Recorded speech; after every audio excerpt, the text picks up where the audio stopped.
Nasa kanya na ano, ang lahat. Nasa kanya na ano, ang lahat. Grabe naman yung mga tanong mo. So, totoo ba talagang siya yung ano? Ano? Special ano? Special someone. Sinagot na natin yan. Mismo kay Kalinga. Yan nga. Siya talaga yung pinaka-special sa Kuya Dambo! Hoy, Kuya Dambo! Hello, Kuya Dambo. Where's Kuya Dambo? Kuya Dambo! Kuya Dambo, shout out. Kuya Dambo, shout out! Papa Dan walang patumpik-tumpik nga na sinagot ang mga naging tanong ni Kalingap JJ sa kanya. Sobrang nakakakilig nga ang mga binitawang sagot ni Papa Dan dito. Questions nga ni Kalingap JJ is all about nga kay Papa Dan and his one and only forever special someone. Oh my goodness. Yan po ang bibigyan natin ng reaction ngayon. Pero bago po ang lahat ay paki-like naman po ng video na ito at wag po nating kalimutang suportahan palagi sina Kuya Val Santos Matubang, Ate Edna Vlogs, Idol Kalingap Rab at Ma'am Jackie Tapia Matubang. Pati na rin po sa lahat ng charity vloggers, Kalingap Reactors, especially na po ang Karepa. Ang unang naging tanong nga ni Kalingap JJ kay Papa Dan dito ay, what is the perfect time for a date? Oh my goodness! Ito nga ang nakakakilig na sagot ni Papa Dan dyan. Ito po! ano? When is the time yung perfect date? Perfect date? Oo. Wala pa nga eh. Wala pa? Wala pa nga. Uy, Yung lumabas kami? oo. Wala pa. Wala pa? Wala pa kami official date ni Joy. Wala pa official date. Pero kung ano, kung magkakaroon, when is the time perfect time? Lahat naman perfect time pag siyang kasama mo.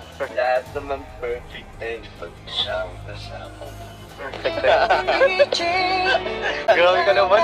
Nasabi nga dito ni Papa Dan na wala pa nga daw silang official date ng special someone niya na si Joy Diwata. Pero pag dumating daw ang araw na iyan, ay lahat nga daw ay perfect time.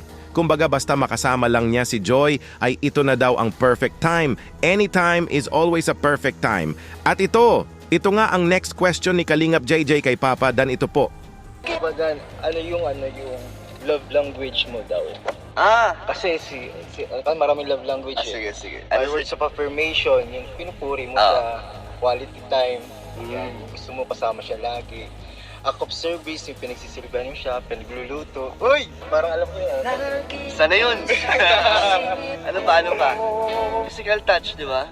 Physical touch, yan, physical touch. Ano ba yung love language mo dun? Isa na yung acts of service. Effort.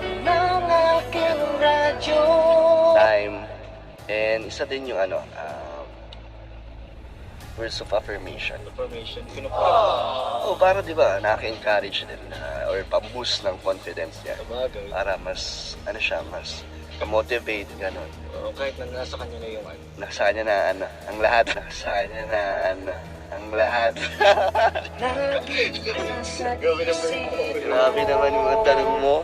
Isa nga daw sa love language ni Papa Dan ang act of service, pag-e-effort at paglalaan ng oras sa special someone niya, at pagpuri nito para mas lalong ma-boost ang confidence at para ma-motivate ito kahit nasa special someone niya na ang lahat.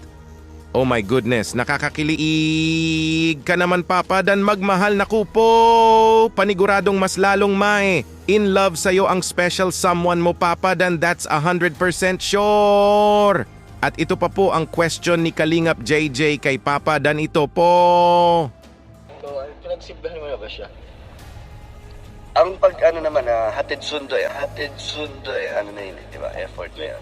Hatid sunduin natin Hindi, yung kala ko shoot, sunduin, hatid natin, and bibigay ng oras. Kasi di pa naman kasi busy siya eh. Kala ko, pinatid mo na siya at sinundo Di sa pa. hospital. Lang naman ako, waiting lang naman ako kay Joy kung gusto niya magpasundo. Tuwag pala Oo naman. So, willing ka bang gumising ng maaga para ihatid siya? Oo naman, kahit di pa nga ako matulog pa. Basta isinig. Kaya yun, basta magsabi siya ng maaga para ma-ready ko yung sarili ko, di ba, na ay maghatid ako, ay magsusundo pala ako kay Joy. Tapos paghahanda mo pa siya ng pagkain. May breakfast pa, no? Grabe. Advance ako ng 1 hour bago yung pasok para may time pa, no? Package ka pala. Grabe. Oh my goodness, grabe! Hatid sundo pala ni Papa Dan si Joy sa shoot nila. So pinagsisilbihan talaga ni Papa Dan ang special someone niya. Grabe! At waiting nga lang daw si Papa Dan kung gusto ng special someone niya na magpahatid at magpasundo. One call away nga daw siya. Oh my goodness, iba na talaga ito. Parang tinamaan na talaga si Papa Dan ng sobra sa special someone niya.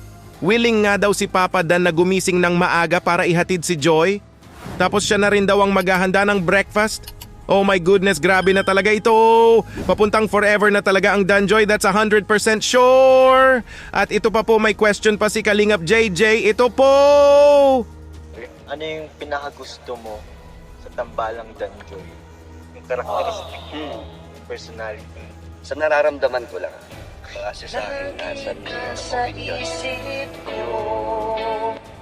Pag nagkakaano, yung awkwardness namin, na parang feeling namin na parang yung naiilang pa kami sa isa't isa. Pero doon nga na nakikita daw ni Kalingap Ramang yung chemistry pag nagingitian kami parang kahit wala kaming pinag-inusapan. Parang doon nakikita yata yung Kalingap Ramang.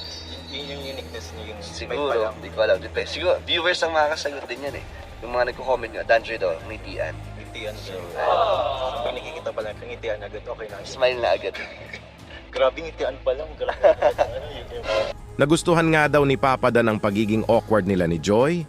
Yung naiilang pa sila sa isa't isa. Oh my goodness, bago pa kasi ang love team nila, kaya medyo nahihiya pa sila together. Dahil nga sa naiilang sila sa isa't isa ay nakangiti na nga lang sila kahit wala pa silang pinag-usapan. Oh my goodness.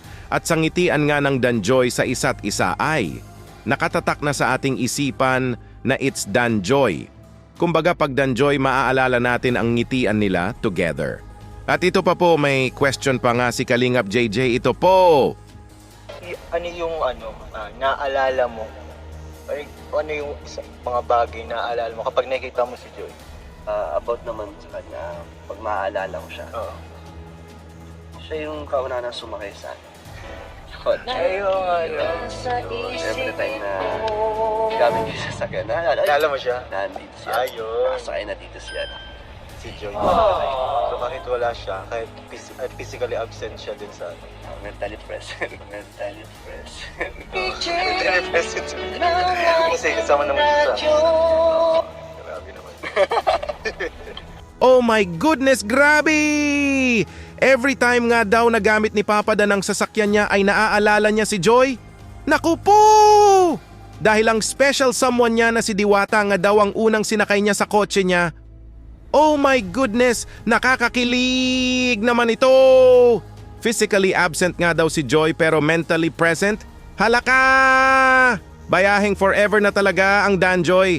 That's 100% sure! Iba na talaga ito mga ka-Danjoy. Forever is love na talaga sila.